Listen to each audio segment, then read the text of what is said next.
मोदक म्हटलं म्हणजे गणपती बाप्पांच्या आवडीचेच आणि ह्यामध्ये आपण मावा, खवा किंवा मिल्क पावडर काहीही वापरलेलं नाही, तरीसुद्धा जिभेवर टाकताच विरघळणारे असे हे मऊसूत मोदक तयार झालेले आहेत. गणपती बाप्पांना खरा मान हा गुळ खोबऱ्याचाच असतो, म्हणून आज आपण इथं गुळ खोबरं वापरून हे मोदक तयार करणार आहोत. नमस्कार, मी नेहाज रेसिपी अँड टिप्स या चॅनलवरती आपले मनपूर्वक स्वागत करीत आहे. सर्वप्रथम गॅसवरती आपल्याला कढई ठेवायची आहे आणि त्यामध्ये 2 चम्मच तूप टाकायचं आहे.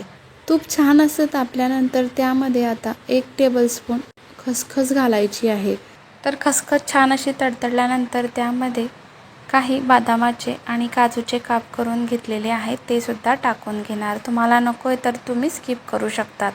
तर छान असं काही सेकंदापुरता यांना परतवून घ्यायचं आहे तुपामध्ये. जास्त यांचा रंग बदलू द्यायचा नाही किंवा करपू द्यायचे नाही, अशा पद्धतीने तर यांना तुपामध्ये छान असं परतवून घ्यायचं आहे. त्यानंतर ह्यामध्ये 1 वाटीपेक्षा थोडा कमी मी इथं रवा घेतलेला आहे आणि आता हा चिरोटी रवा ह्यामध्ये टाकून घेणार. जर तुम्ही ह्यामध्ये जाड रवा घेतला तर मिक्सरच्या भांड्यामध्ये छान असा फिरवून घ्यायचा. तर हे मोदक करत असताना जास्त अशी तुपाची गरजही लागत नाही. शक्यतो ह्यामध्ये बारीक रवाच वापरायचा व छान असा हा रवा आपल्याला मंद आचेवरती छान असा भाजून घ्यायचा आहे. रंग बदलूस तर ह्या रव्याला आपल्याला मस्त असा मंद आचेवरती भाजत राहायचा आहे व सतत असं परतत राहायचं आहे, जेणेकरून रवा हा तळाशी लागणार नाही. रवा भाजण्यासाठी 8 ते 10 मिनिटाचा वेळ हा पुरेसा असतो. तर 3 ते 4 मिनिट रवा असा छान भाजत असताना त्यानंतर परत मी ह्यामध्ये 2 चम्मच साजूक तूप घातलेलं आहे. तर छान असं परत मिक्स करून घेणार व एकूण रंग बदलूस तर छान असा घरामध्ये सुगंध दरवळतो तोपर्यंत हा रवा आपल्याला भाजून घ्यायचा आहे. तर छान असा रव्याचा हा रंग बदललेला आहे, पाहू शकता तुम्ही. त्यानंतरच ह्यामध्ये आपल्याला पुढचं जिन्नस हे घालायचं आहे. पण रवा मात्र हा व्यवस्थित भाजणं खूप गरजेचं आहे. त्यामुळे छान असं सतत परतवत बदामी रंग येऊस तर मी हा रवा छान असा भाजून घेतलेला आहे. रवा भाजत असताना आपल्याला जाड तळाची कढई घ्यायची आहे व सतत हा रवा परतत राहायचा आहे. जेवढा रवा आपण चांगला भाजू ना तेवढे आपले हे मोदक छान येतात व रवा जर कच्चा राहिला ना तर मोदक हे चिकट होतात. आता ह्यामध्ये 1 वाटी ओल्या खोबऱ्याचा खीस, म्हणजे जेवढा आपण रवा घेतला ना तेवढंच ह्यामध्ये खोबऱ्याचा खीस घालायचा आहे. तर मी तो ओलं नारळाचा खीस घेतलेला आहे. तुम्हाला हवं आहे तर तुम्ही डेसिकेटेड कोकोनटसुद्धा ह्यामध्ये घालू शकतात. तर आपल्याला छान असं हे चांगलं सतत परतत राहायचं आहे. ओलं खोबरं आहे, सध्या पावसाळ्याचे दिवसही आहेत. ओल्या खोबऱ्याचा कुबट किंवा खवट वास येतो, त्याकरिता छान असं भाजून घ्यायचं आहे. त्यामुळे हे खोबरं छान असं परतून घेणं गरजेचं आहे. ओल्या खोबऱ्याचे मोदक हे चवीला अप्रतिम लागतात. त्यामुळे मी इथं डेसिकेटेड कोकोनटचा वापर न करता ओलं खोबरं घेतलेलं आहे व छान असं परतून घेतलेलं आहे.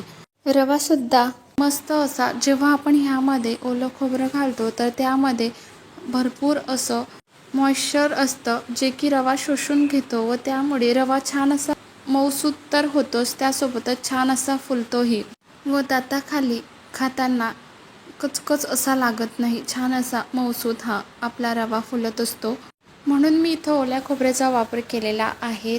तर बघा, मिश्रण असं छान सुटसुटीत व्हायला पाहिजे.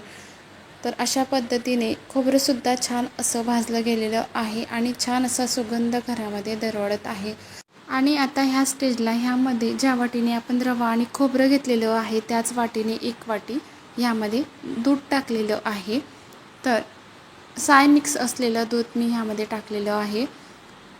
तर तुम्हाला हवं आहे तर तुम्ही ह्यामध्ये केशर दुधाचा देखील वापर करू शकतात, जेणेकरून मोदकांना छान असा रंग येतो. तर मला असेच हे मोदक करायचे होते, म्हणून मी यामध्ये केशर दुधाचा वापर केलेला नाही. आता ह्यामध्ये आपण जी साय घालतो ते छान अशी परतल्यावर त्याचा छान असा खवा तयार होतो आणि हे जे दूध आहे हे टाकल्यानंतर रवा छान असा फुलतो व मऊसूत देखील होतो व छान असे मोदक दाताखाली खाताना हा रवा अजिबात कचकच लागत नाही. तर अशा पद्धतीने दूध टाकल्यानंतर छान असं हे सारण मी कोरडं करून घेतलेलं आहे.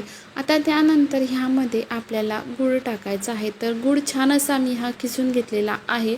तर 1 वाटी मी यामध्ये गूळ घालत आहे. तुम्हाला हवं तर तुम्ही यामध्ये पिठी साखरसुद्धा टाकू शकतात. तर छान असं हे मोकळं सारण झाल्यानंतर ह्यामध्ये गूळ टाकायचा आहे. तर ह्यामध्ये तुम्हाला हवं तर तुम्ही केशराचं दूध किंवा फूड कलरही टाकू शकतात. ह्यामध्ये मी गुळाचा वापर केलेला आहे. फूड कलर किंवा केशर दुधाचा वापर केलेला नाही. तरीसुद्धा गुळाचा छान असा रंग येतो. आपलं हे प्रमाण लक्षात ठेवायला अतिशय सोपं आहे, कारण 1 वाटी रवा, 1 वाटी खोबरं आणि 1 वाटी गूळ टाकलेला आहे. काहीही यामध्ये अवघड असं नाही. तर आता गूळ टाकल्यानंतर छान असं सगळं हे मिश्रण एकजीव करून घेऊया. आणि जसजसा हा गूळ ह्यामध्ये वितळेल तसतसं हे मिश्रण थोडं सैलसर होईल. तर अशा पद्धतीने बघा लो फ्लेमवरती मिक्स करत राहायचं आहे. आणि छान असा सुरेख रंग आलेला आहे, पाहू शकता तुम्ही. छान असं मऊसूत हे मिश्रण तयार झालेलं आहे आणि अगदी पेढ्याच्या मिश्रणासारखं हे मिश्रण तयार झालेलं आहे.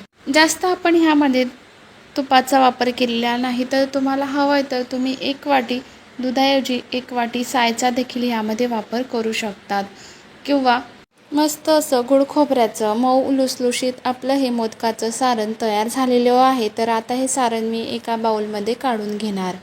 मिश्रण पूर्णपणे तयार झाल्यानंतर यामध्ये मी जायफळ किसून घातलेलं आहे. तर व्हिडिओ स्किप झाल्यामुळे मी तुम्हाला दाखवू शकले नाही. तर गुळाचा कोणताही पदार्थ असो त्यामध्ये जायफळ पावडर ही आवर्जून घालावी, किंवा ह्यामध्ये जर तुम्ही पिठी साखर टाकली ना तर वेलची पूड घालावी. त्यानंतर मोदकाच्या साच्याला तूप लावून घेणार. तर माझ्याकडे असा हा मीडियम आकाराचा मोदकाचा साचा आहे. तुमच्याकडे जोही अवेलेबल असेल तो तुम्ही घेऊ शकता.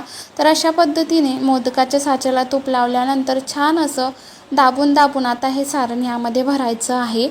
तर अशा पद्धतीने दाबून दाबून जर सारण भरलं ना तर मोदक हा एकसारखा दिसतो व दिसायलाही आकर्षक आणि सुबक सुंदर तयार होतो. तुम्हाला हवं आहे तर तुम्ही मोदकाच्या साच्यामध्ये पिस्त्याचे काप लावून देखील हा मोदक तयार करू शकतात. छान असा सुंदर दिसतो अजूनही. तर अशा पद्धतीने छान असा हा मोदक तयार झालेला आहे.